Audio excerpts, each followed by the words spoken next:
It. Hello, everybody. This is Carl Quinton. I'm your host again today with Meet the Devs, episode 11. Today we have Mike Arkin on the show with us. Mike is based in Southern California and is starting to work on a new title. Mike, why don't we start with this new video game that you guys are working on? Why don't you tell us about it? Battlezone Combat Commander. We're actually not starting to work on it. We're finishing. We're almost done. It'll be on Steam, I think, early next year. So, but it recently was announced that you're working on it, so it's not yeah, public. it was just announced yesterday. Okay. So, basically, Battlezone 2 is a game that Activision published, back in 1999, I think.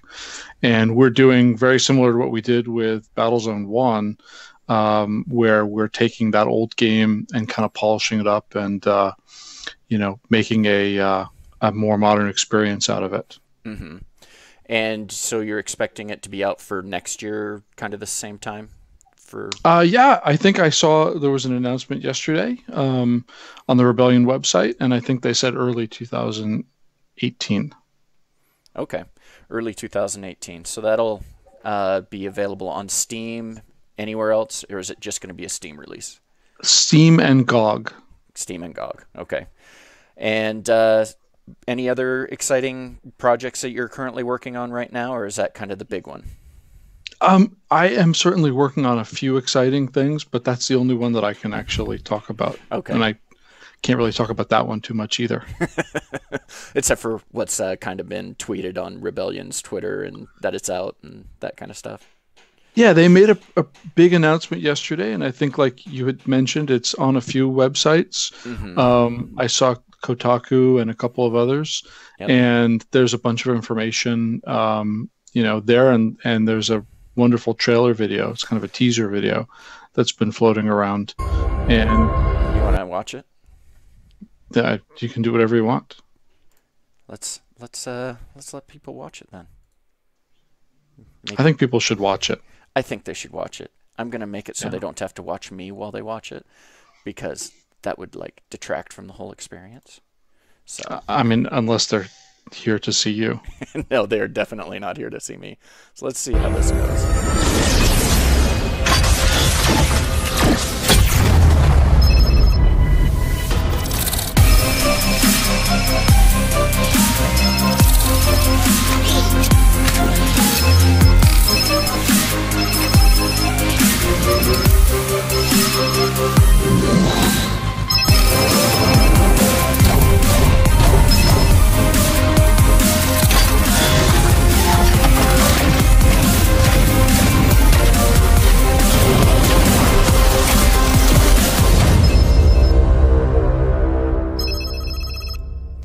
Well, that's a good reel. I like it. So It's very exciting. And the other thing I should point out is that the part of the announcement they made yesterday was that they are going to do a closed beta, and you should sign up if you want to get in on that. So the sign up sheet is up now, and I think the closed beta is going to be very soon.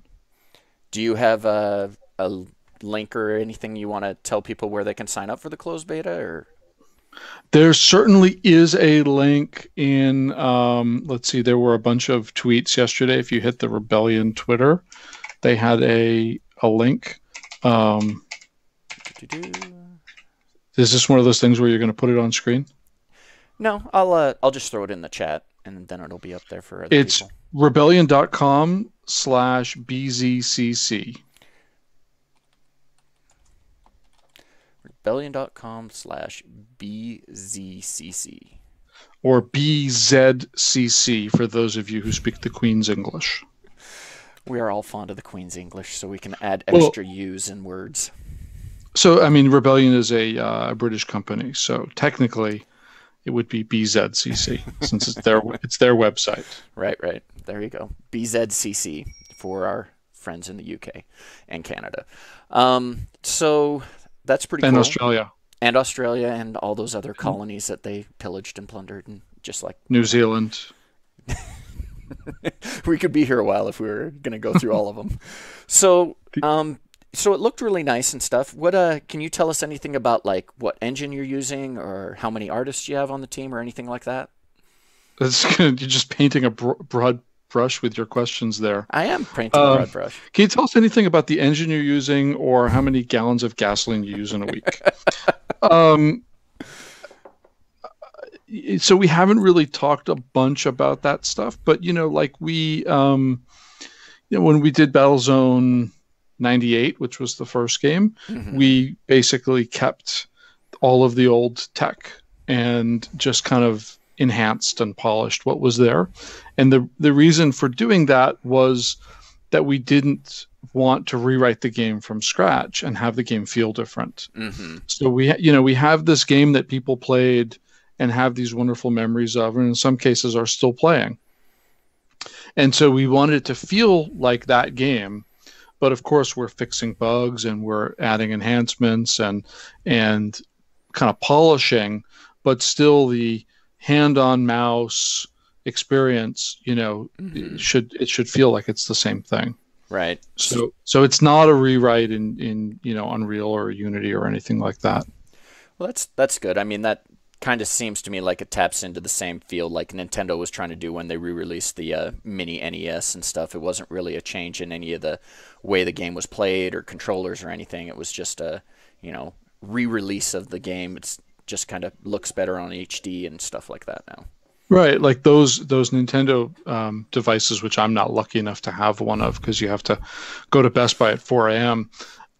Those use emulation, so it's literally you're playing the exact game from 1980 whatever. Yeah, 1988 or something like that. Right. So yeah, this is a similar kind of thing. But then like again, if I go back to Battlezone 98, which we released last year, we must have fixed 300 bugs, bugs that the game shipped with in 1998, and some of them were things that guys in the community that were still playing the game were like, hey, there's this thing that's been bothering us for 17 years, can you fix that?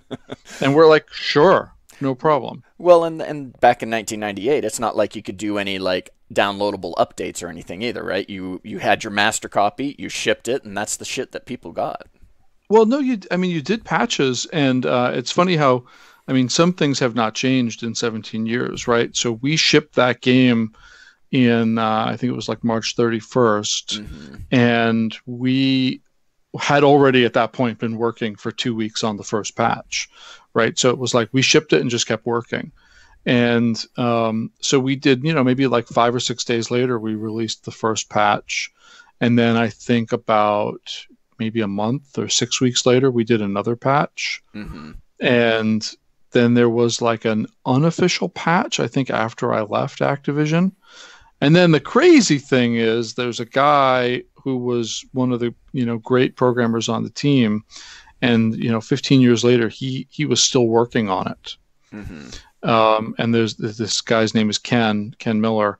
And Ken had gotten, like, not from Activision, but through some other means, had gotten a copy of the source code and just kept working. And kept fixing bugs and adding things, and he released like the ultimate patch to that game, I don't know, like 12 or 13 years later, and just kind of kept going. Really? I had no idea. And yeah, no, it's kind of crazy. It was like his life's work. His pet was project. Battlezone. It was the first game he worked on, and he loved it.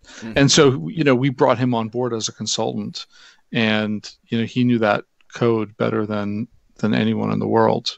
Right. So, and he's also helped out on Battlezone 2 because he worked on Battlezone 2 also. Okay, that's super cool. So, we were talking about a couple things before the stream, talking about some gaming culture type stuff. Do you want to talk about like the gaming culture that Dean was going through? That do you want to go into that, or do you want to skip that one today? I don't mind talking about it. I'm certainly no expert in that. I just think that my quick take on it was it's ridiculous that people criticized a guy who's an expert on the financial aspect of the game industry because he wasn't good at playing Cuphead. So it almost sounds like a joke.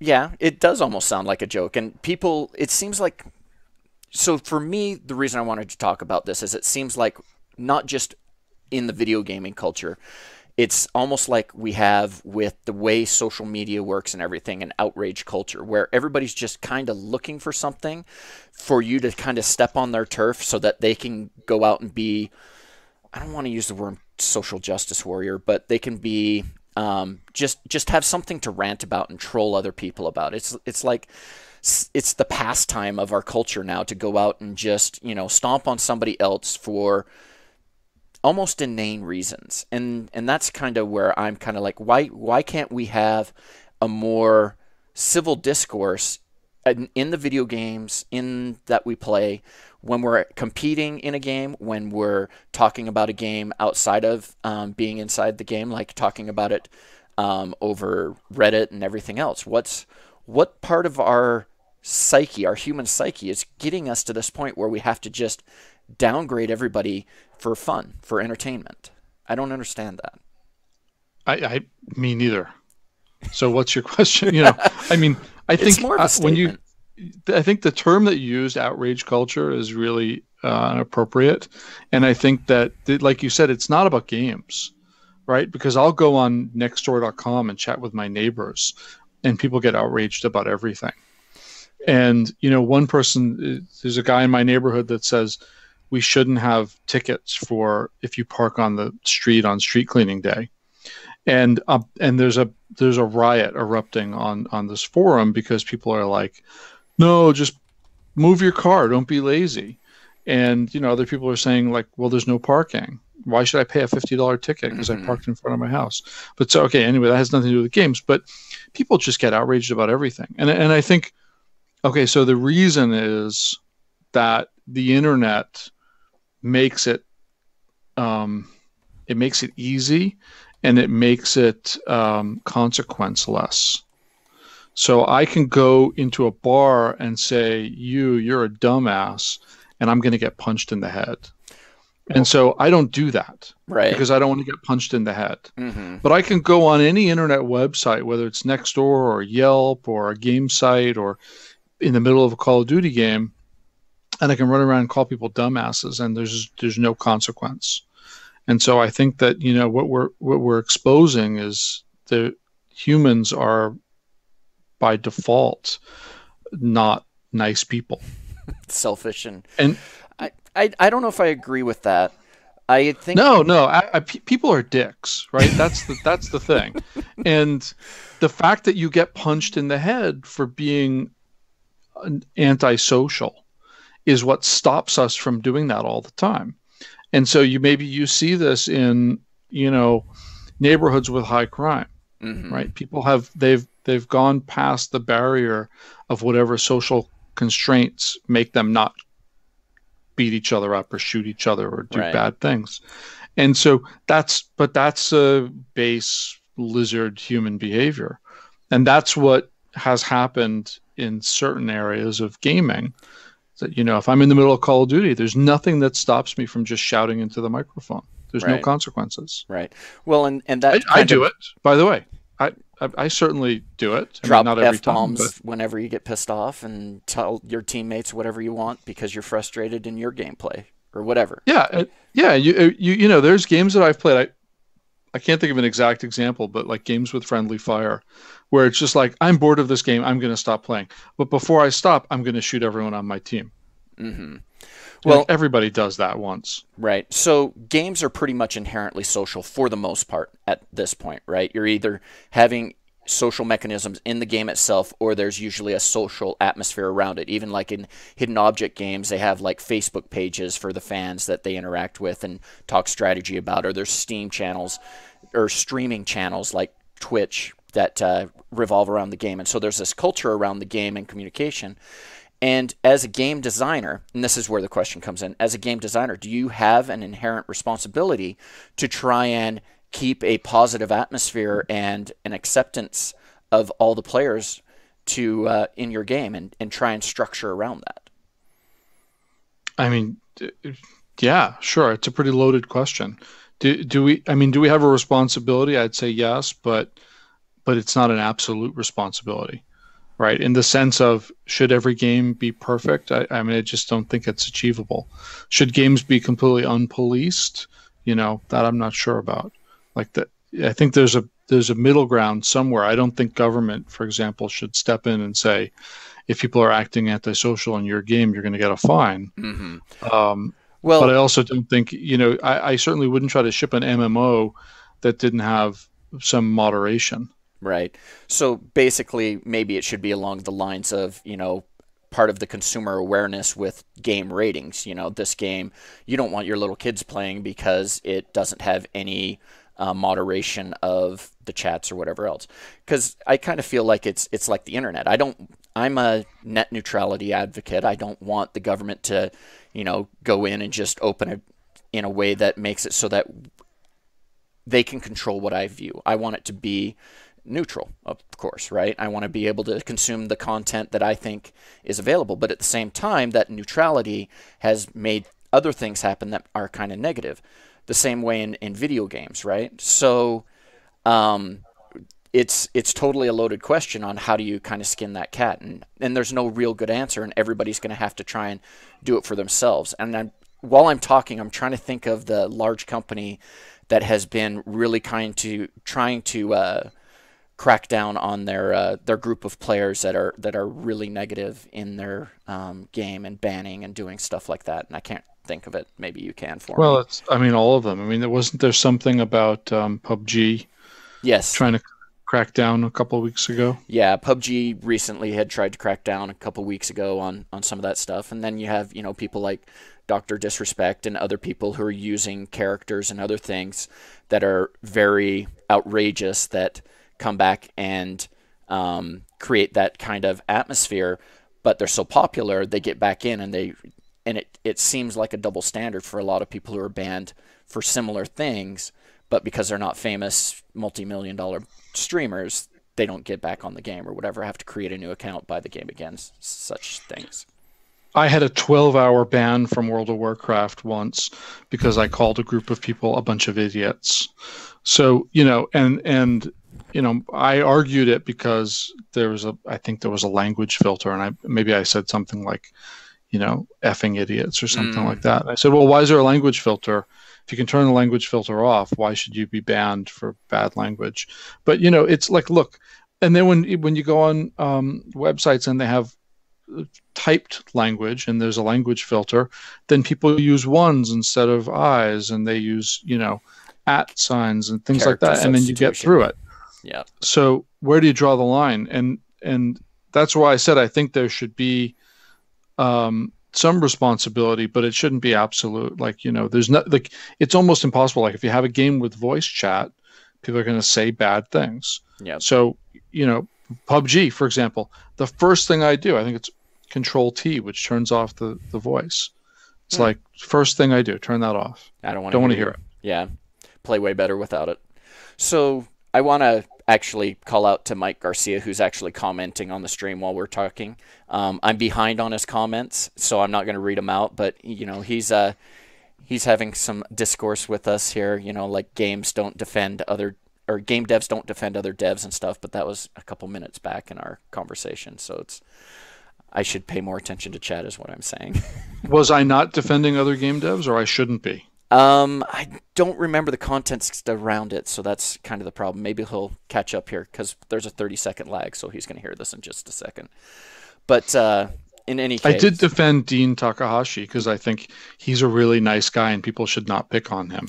Dean is a really nice guy. I've always had a great experience talking to Dean, and he's super knowledgeable too. And I think that's one of the points that you hit really well, is Dean is really knowledgeable about like the business of games and the financial aspect, and he's covered the journalistic side for decades, and he's probably one of the most prolific and accurate journalists I know in the games industry. So, but his job isn't to be good at video games. Get good is not Dean Takahashi's mantra. It doesn't make any sense for him. It doesn't promote his career in any way. He's not reviewing video games. Absolutely. And the other thing is, like, as gamers, because I'm not just a game maker, I'm also a gamer, we should want everyone to be a gamer. Like, I push my kids to play games. I push my wife to play games. I want everybody to be a gamer, but I don't care if they're good or not. I just want them to enjoy the experience. And so, like kudos to Dean for playing Cuphead if that was a game he thought was interesting. And the last thing we should do is chase him away by making fun of him.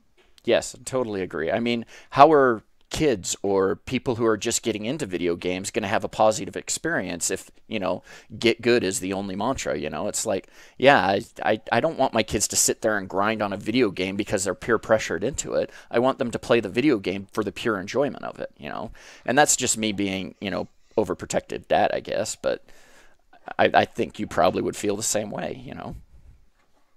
I mean, sure. Yeah, absolutely. I mean, of course, I'd expect my kids to be good because they're my kids, but and they kick ass at everything because they're your kids. And certainly if they're not, I have some, celebrity game developers that can help them train up. So, all the big names, right? Just they come over to your house for beers every Wednesday and poker. Yeah, no, that doesn't happen, but it could happen. Could happen. Yeah, well, only when you come to my house, then we have all the celebrities over. Sure. Yeah. All of the game developers in Utah are at your house. Right, all 5 of them. Yeah. Oh, there's 5. Okay. There is 5. There's No, I jest because I have actually worked on a number of projects back in the day with some Utah game developers. So there used to be a couple of really big game development studios in Utah. I worked with Sculptured Software for many years in Salt Lake City, and they were an absolutely great group to work with, very talented. Have you? There's a couple of game developer founders, studio founders and publishers that have moved to Park City recently. I don't know if Jessica and you had talked about that, but anyway, enough about Utah. It's a boring place. No, but I worked on a project with a guy who was a guy I worked with in New York, and he moved to Park City. And it looked lovely. And they had snow, which is something I haven't seen in a long time. Well, they've got like 5 ski resorts surrounding the city. And, if you're a skier, winter sports person, then, Salt Lake City and Park City, it's an amazing place to live. But, yeah. Side note, unrelated to game development at all. Yeah, I'm in Southern California where there's no snow. It's 80 degrees today. So, yeah, give me snow. You can have the heat. I'll pass. Okay, thanks. I guess that's why we live where we live, right? And I think that's actually another interesting topic, really, is that you are making games in Southern California. I'm in the video game industry up in Utah, helping run a conference about video games. And all my staff is virtual around the world. I'm sure you work with a lot of people who aren't in the same office as you as well. And the fact in the last 10 or 15 years that you don't really have to have an office besides the one in your office, your personal I don't have an office. My team is in a virtual office. Right, just like my team is, right? Yeah. And yeah. I think that's amazing. Well, you have, a lot of your team is actually in Utah. I don't even have, my team is like in other states. So. Yeah, I do have probably a quarter of my team in Utah. That's true. So how many states are you spanning? Are you all 4 time zones or? I have a guy. I actually have one person who works for me in LA, but not that I ever actually see him. But and I have 2 guys in Oklahoma, 1 in Texas, 1 in Australia, 1 guy I think in Canada. I'm not actually even sure where he is. There's 1 guy. I thought he said Canada, but I don't even remember. One of our artists is in the North Carolina area. Somewhere. Yeah, I don't know. Maybe in Raleigh. and I've got 2 or 3 mobile projects going right now with a team that is in Estonia. So, usually I had 1 guy in Arizona. I'm trying to spread this out as much as I can. And then for a short time I had a programmer in London. So I'm pretty spread out. You have people come on and off as contractors quite often as projects come in and out for your business. I feel like in some ways it's like a more modern approach to development, right? That I don't need to have a big team and worry about having to feed all those people every month. So I can have a slow month and have to fire people. They just move on to other projects. Mm-hmm. But it also means I have extraordinary flexibility. I have 20 people I could bring on tomorrow if I needed to. Some big exciting project came on, you pick up the phone and spin up a Yeah. team and get going. I mean, I've got like a giant list of people that I can bring on, but for Battlezone, like there's a core team that worked on the first game and they're working on the second game, and so that the idea of the core team is that I've got people that I work with consistently who are very, very good. And like I said, there's one engineer in LA, and he's a guy that's worked for me on and off for like 8 years or something like that. That's cool. So, you said you had an artist and engineers and you have game designers. What do you do for audio, out of curiosity? So is that outsourced, or do you buy audio packs, or what? Yeah, that's a good question. On a lot of the mobile stuff that we do, it's just one-off sound effects, and we just pull from websites that, there's websites where you can buy sounds for like a couple of bucks each. I mean, in the old days, we'd hire a sound guy and we'd pay $10,000-$20,000 for a bunch of sound effects. But, the internet has just made that not like necessary anymore. Yeah, that makes sense. I feel bad. You often hear me talking about, I get emails from musicians all the time, and there's just so many of them. Right. So I haven't needed music in a long time, but, even if I did, there's so many musicians to choose from. And I think there's a lot more musicians than the industry needs. That makes sense.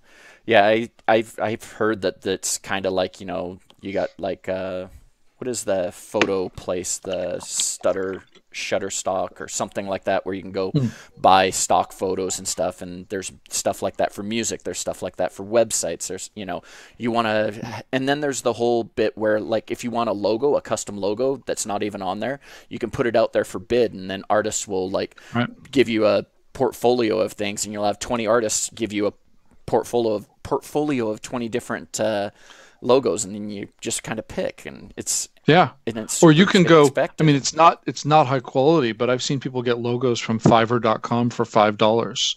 I mean, again, it's not great quality. Someone's just going to take some text and make a text treatment, but in a pinch, if you need things like that. I mean, I've done projects where we got all the art from TurboSquid, and we needed sports arenas for a VR game, and we went to TurboSquid, and I bought for like $40 to $100 each, I bought high poly sports arenas for football, hockey, soccer, basketball, and some of them were really high quality.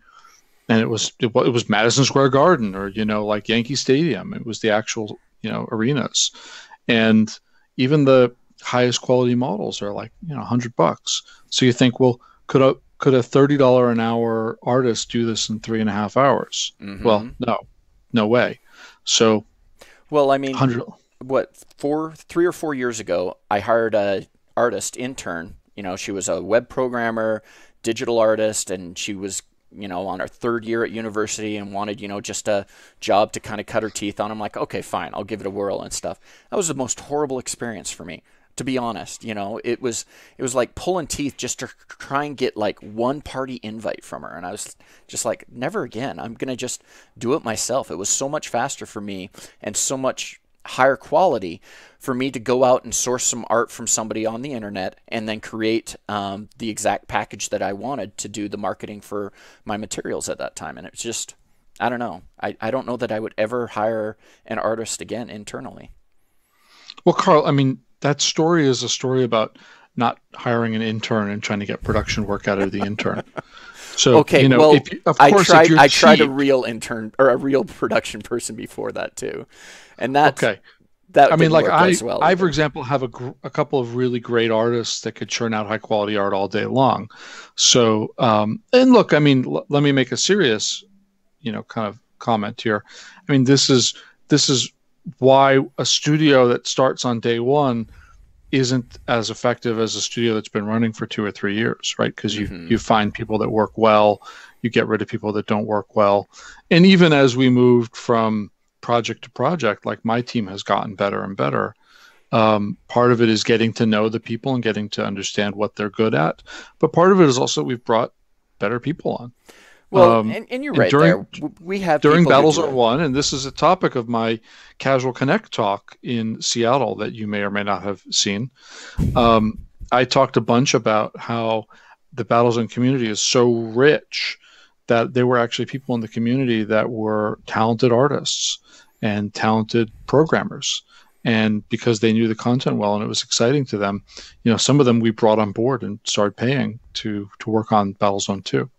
Well, and I need to like correct myself because I probably have just made my artists on my team feel bad. We do have some artists on our team that do stuff for us now that happened after that intern that are really good, but they all came from the video game industry and were former employees of another studio, and they came well trained and understanding what we do in the business. It was a learning experience of A, you're right, don't do interns and try and get production work out of them, and B, it was also a learning experience of don't try and hire an artist that doesn't know anything about the video games industry when you're trying to, work with people from the video games industry. So we have like 2 or 3 people that are really good now. Although I did make the opposite point, right? Because half my Battlezone team are actually people who are not from the industry, but they're good. So I mean, look, I'm not sure what we're actually talking about, but I think we're talking about getting good people. The answer to everything you just said is that there's a wide range of people, and some are good and some are not as good. And you try to get the good ones if you can. Well, and I think you said what I was trying to make the point of and emphasize is you have to understand what the people are good at and being, and playing to those strengths and not trying to get something out of a person that's not in their strengths area because that's going to be frustrating for both of you, kind of thing. So, Sure. Sure. But definitely the takeaway here should be go listen to my Casual Connect talk. I think the takeaway should be go listen to your Casual Connect talk since it's on youtube.com/Casual Connect. And you can just search for Mike Arkin in there and find it. You have a couple in there, don't you? I only have that one, but I'm doing another one in LA in about 6 weeks, right? And it is a rewrite of that talk with all new stuff to talk about.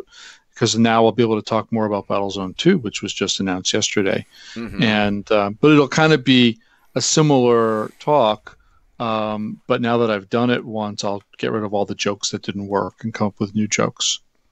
So there's your talk. Which is getting 24 of the 25 slides will go away because they were jokes that didn't work. But one of them did work, and so I'll use that one a few times. You're going to stick with that one. So your talk was getting back in the zone, how I remade Battlezone with a little help from my friends. Is that right? Yeah, and so the theme of that talk, or kind of like the high concept, which I strayed away from a little bit, was about this community angle and how, we had all these interesting people who were lifetime fans of Battlezone, and then as the development kind of went on, we realized that some of them were volunteering to fix bugs for us. Mm-hmm. And I'd say my first reaction was, no, that's okay. Like, leave that to the professionals. And then they just start sending us the fixes, right? It was like, hey, this piece of art, didn't have its alpha channel correct. I fixed it for you. Here's the fixed version. And, guys were saying to me like, well, yeah, this did actually fix the problem. Like, we should use it. I'm like, okay. So, and then, we had one person on the team, or not on the team, but one person in the community who was probably the only person on the planet that fully understood some of the tools that were released, that were the tools we used to make Battlezone. Mm-hmm. And so there were certain kinds of problems we would have that, again, like, she was the only person on the planet that could actually fix those. She'd say, oh, there's a collision problem with that building. Here, let me fix that for you. And she went and used a bunch of these like old tools that nobody understood anymore. And so it was a very kind of humbling experience because, it takes a village, right? And, mm-hmm. Game development, you do need to have a lot of different people who know different kind of things or have different areas of expertise. And so we found some of those in the community. And, when we went to build the team for Battlezone 2, then we ended up pulling a bunch of those in and making them kind of like full-time members of the team. Well, we've probably run out of time anyway since your phone is ringing. No, that wasn't for me. Oh, that wasn't. Okay. Was that it? That was all we had to talk about? Well, I mean, we could talk about some other stuff, but we've kind of run our time anyway. I should save some stuff for the next time you come on. We can bring you on after Casual Connect Disneyland and talk about how your talk at the show goes, and what we think of coming back to Southern California again, and all that good stuff. Talk about Canal and kids games and stuff like that too. Sure. And hey, maybe some of the things I'm working on now will be made Release. public by then. So Yeah. we've got a couple of really interesting AR things that we're doing that are kind of nifty, Hmm. but can't talk about those yet. Yeah, I would love to talk about some AR stuff. AR VR is actually one of my favorite topics, as in, is anybody going to start doing something viable there? Is Niantic's Pokemon Go the only thing that's ever going to flash? Or are we going to actually see some stuff happen there? And if you're working on stuff, I think you're in the category of you believe that something is going to go well there. Or someone called me and offered to give me money to do it. But yeah, either way, Well, okay, somebody working with you believes in it. someone does. Someone. Yeah. Right. Well, for next time. Yeah, we'll leave those for next time. But yeah, thanks for joining us today, Mike. And we'll have let's see, we've got who's on next week. Let me look at my schedule here. We've got another speaker from Casual Connect Disneyland. Let's see, Skydance Studios. Chris is going to be joining us next week. Which Chris? There's a couple of Chris's. Oh, I don't want to butcher his last name, Mike. Why you got to put me on the spot like that? I mean, is it Chris Bussey? No, it's not. It's not Chris Bussey. Oh, okay. Oh, Chris Hewish. Yes, that's right, Chris Okay. Hewish. But So and Chris is a guy. He was at Activision when I was at Activision making Battlezone the first time around. That's why I asked who it was. oh, So there's your small world, for the day. So well, I didn't realize you knew everybody in the industry, Mike. But most of them. But apparently, you know all the people that matter. I know you. Oh, thanks. You're so sweet. All right. Well, thanks for joining us, and we'll all catch you on Monday. Thanks, Mike. All right. Bye bye. Bye.